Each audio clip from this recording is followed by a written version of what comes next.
So here we are at the TSi. It's a 1.4 TSi.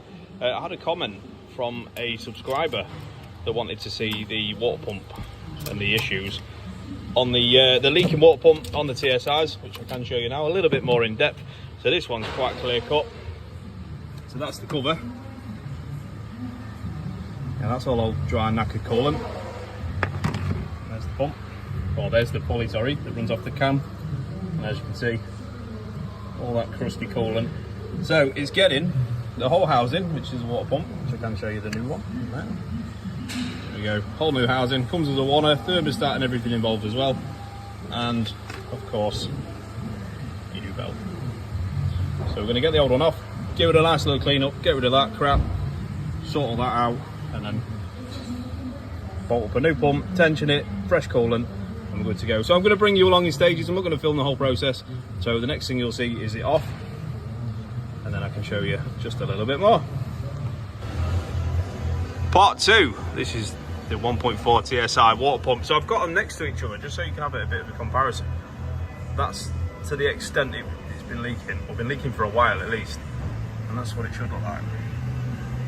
As you can see, massive difference, guys. Even the seal's not come off in full. So yeah, definitely needs to look like that. And this is the block, so a lot of cleaning up's going to happen now. Get rid of all that, get rid of the old bits of seal off that you can see there. Lots of cleaning, and then we'll make it happen. Yeah, another little look at that. So just so I can show you a little bit of insight, or the easiest way to do it is only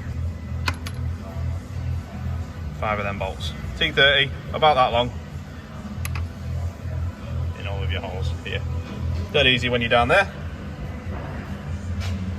So, and come back for part 3. Right, we're back. So the water pump is loosely fitted, and you'll see why in a second. There's I might struggle showing you. There's a gap on the water pump to tension it. So you have to tension it, as you can see there. As it stands, it's loose. But the idea is you get a torque or a ratchet, and you set the tension of the belt. So obviously we don't want it loose like that, we want it half decent.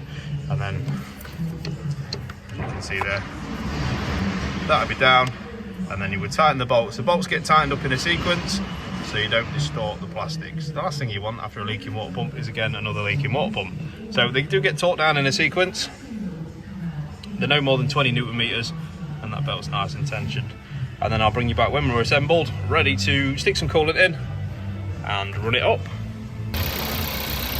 And so where we left off, guys, was I was tensioning the belt and bolting it together. I'm going to get my torch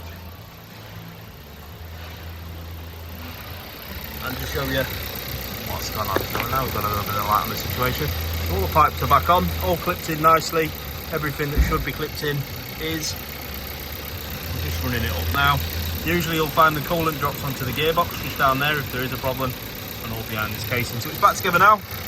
It's bleeding up nicely. I'm going to give it the bleed. Check that all the coolant's gone around the system. Check we've got heating inside.